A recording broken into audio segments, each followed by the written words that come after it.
rugged, dependable. Those are the words that describe the Chevy Silverado EV RST trim. I always thought Chevy was a working man's truck, but then they went EV. Why? Today I'll be ranking the Silverado EV and grading each component on looks, interior, driving, utility, tech, and most importantly, unique features on a tiered system, with S tier being super and F tier being the worst. Which brings us to the first category, looks. This isn't a normal looking truck unless you compare it to like a 2002 Cadillac EXT. But if you compare it to that, then it looks like legit the same almost. 19 feet long, 7 feet wide. This huge grille that makes it look like a real truck, but surprisingly does have a function. Inside there's these air vents here that open and close to help aerodynamics. And of course you have this super sexy one-piece light bar. Kind of reminds me of another truck, Cybertruck. But this one looks clean, it looks good. And at night, the Chevy logo appears, and I love the animations when you approach the vehicle. It looks so premium and awesome. You have the RST trim, which is the top of the line trim. For some reason, I thought the T would be red as well, and it looks like it's like missing red. Headlights are on the bottom. A lot of car brands are doing that these days, like the new Tesla Model Y refresh. Light bar at the top, headlights are at the bottom.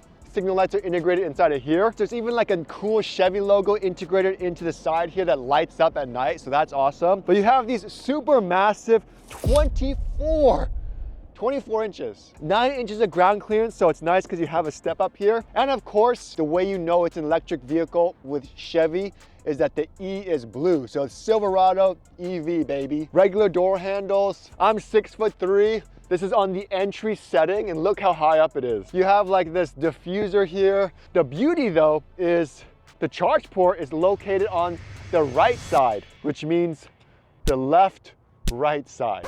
It's the left side, but it's on the right side, because now these cars can charge at Tesla superchargers and we don't have to hog 2 spots. So it is unfortunately still CCS, so it's not NACS, which is the Tesla plug. They said 2025 models are going to be switching to the NACS plug, but it's still CCS here. 350 kilowatts of power. It could charge 100 miles in 10 minutes, which is legit. You have these super cool taillights. You have a little step here in case you want to get into the truck bed easier. This one comes with a tonneau cover, which is nice. I'll remove that later. And because this is technically their first edition, it only comes in white or black. So as far as looks go, I'm gonna have to give this an A tier, because while it looks amazing, it still kind of looks like a traditional truck, so it's nothing super exciting and unique. But let me know in the comments below what you think. How do you guys like the look of the new Chevy Silverado EV? But check this out. This bad boy,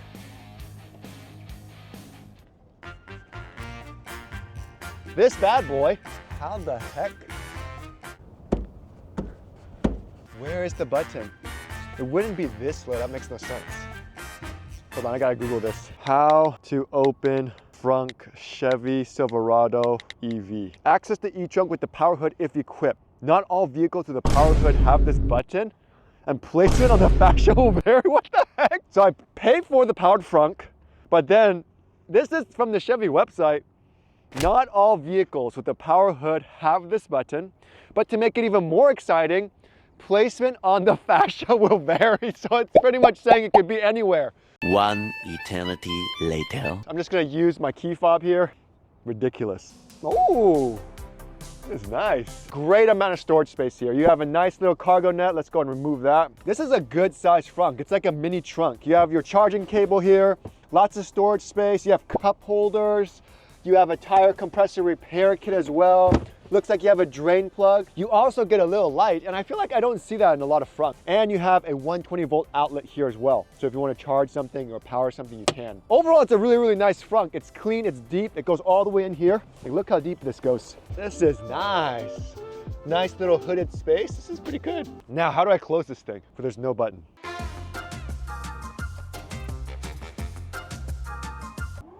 Oh, there we go. So now let's check out the interior.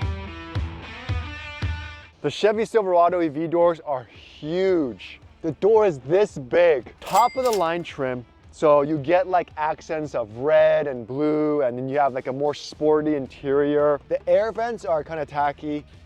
The dashboard is, again, that very cheap plastic. I like how they have buttons. You have the Super Cruise right here as well, but you also get a nice, almost 14-inch heads-up display. So this is an 11-inch screen here. It has all your infotainment stuff, all your graphics. You have that larger 17.7-inch screen here, which shows more stuff, maps. I really like the huge piece panoramic glass roof. And then we're in the back seat and tons of space right here. It's like so open. I'm 6'3". My hair is touching. My head's not touching, but my hair is touching. Heated seats, you have air vents. You can't control the climate from the back here, but you have like a 120-volt outlet, 2 USB-C ports, and you just have this cup holder here thing here. And I wish there was an ability to, bring this down, but it can, baby. Now already I noticed something weird. There's these little slits in the door. And I think what this is for, it might be for the seat belt so it doesn't get in the way. They have these handles here, so you're just gonna pull this up, pull this handle, and it lowers this, so we have to bring these headrests down. And I think people think they can't do this themselves, but they could definitely do it themselves if they wanted to.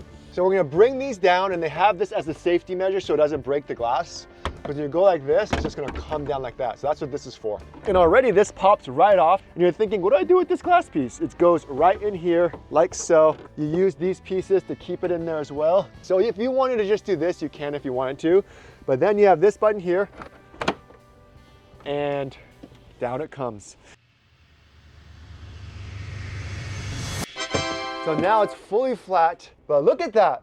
And yes, that is the truck bed. If you wanted to get a mattress here, a lot of people, they have aftermarket tents that attach to the truck bed. So let's remove the Chevy tonneau cover first and then check out the truck bed. I'm gonna push this button, and look how high up this is. It's very, very high up. So I'm gonna push this button again, and then we have a step stool. This is so awesome. But first I'm gonna take my shoes off because I'm Asian. Nobody wants to put their shoes on where they sleep. Come on now. Pull these tabs here. Yep. And then, oh, it's cool. So it kind of rolls and it's all held in with Velcro. And this is nice. So it's lined with this anti-scratch material. Ooh, cameras.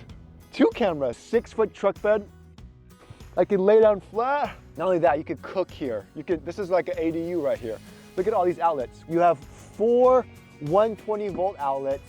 You also have a 240 30 amp outlet. That's awesome. This is where the fuses are, I believe. Let me see. Nope, it's a little storage space, and that's so cool. I don't know why they did that and what necessary it is, but pretty amazing. I just noticed that. I wish this other electric truck I have, I wish it had the ability to lower this, because it would have been a game changer. I just don't know why they didn't do that, but it does not have that, and I'm sad. But this is nice. So what would I rate the interior of the Chevy Silverado EV? Now, if we were just talking about midgate alone, S tier, baby. I love how this can completely lower, it's awesome. But considering the interior and how expensive it is compared to its much cheaper tiny brother, the Chevy Equinox EV, unfortunately I'd have to give it a B tier rating. But how does this bad boy drive? And is it a good daily driver, or is it just good for a work truck? With 440 miles. Yes, you heard that right. 440 miles.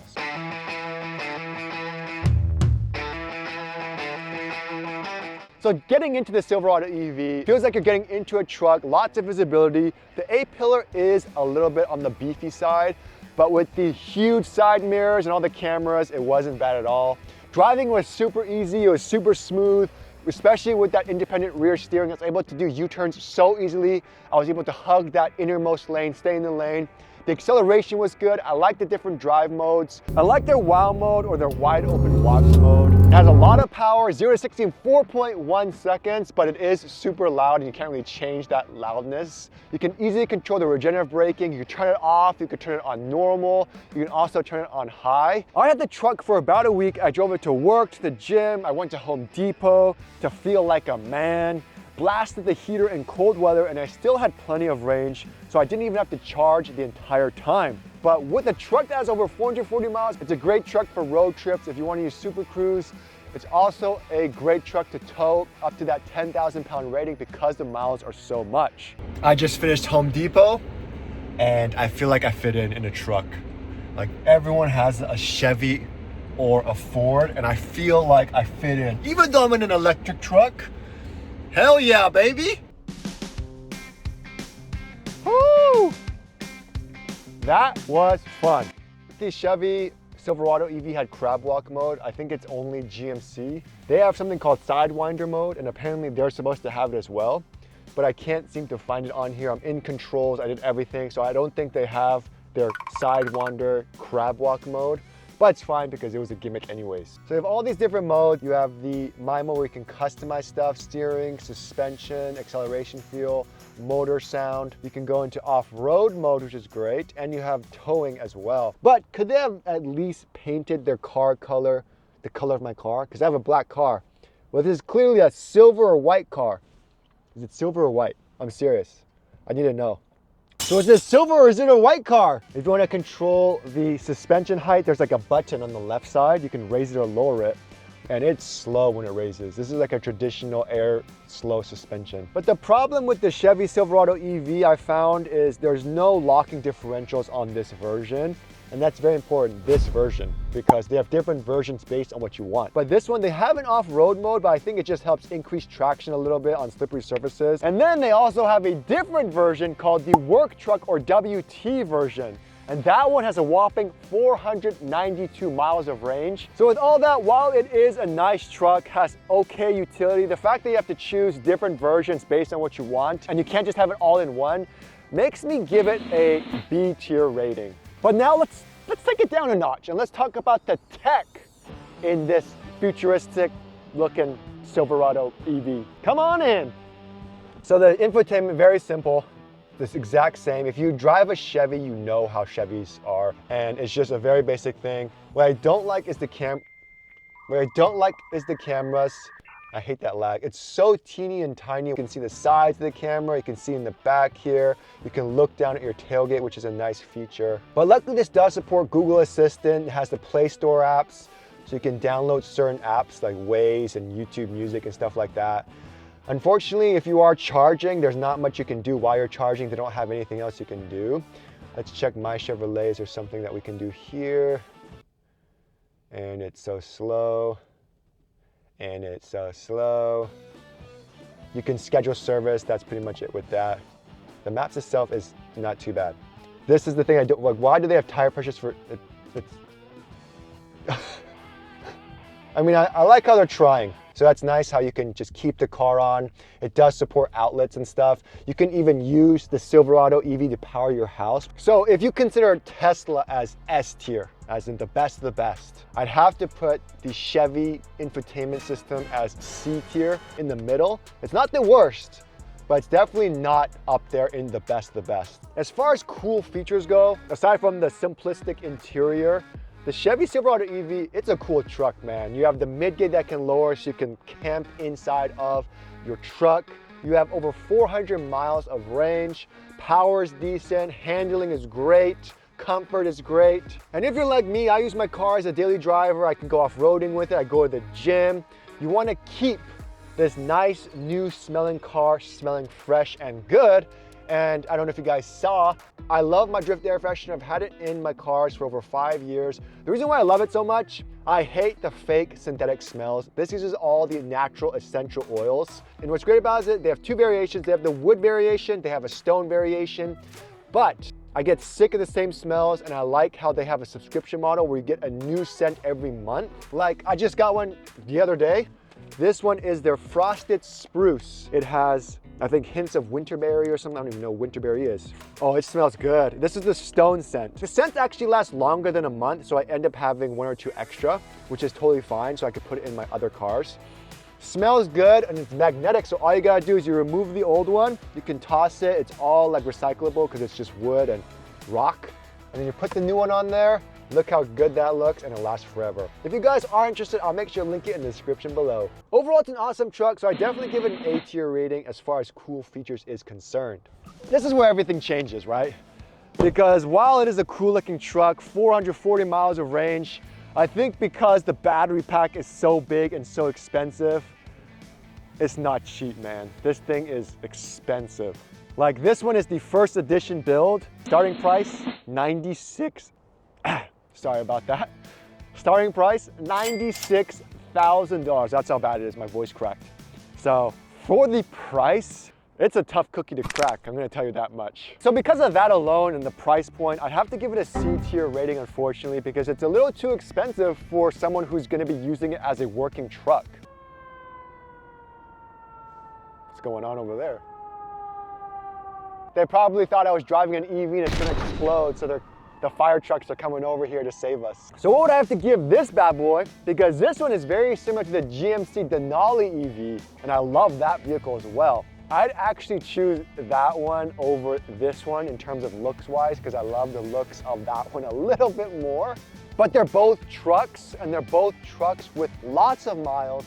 So honestly, I'd have to give both of those trucks and the Chevy Silverado EV an S tier rating. And GMC, they gave me the loaner, but they're not paying me to say any of this stuff. I can be completely honest. But I think it's a great truck if you're looking for a working truck. But the real question is, can you afford it? Meow, meow, meow, meow.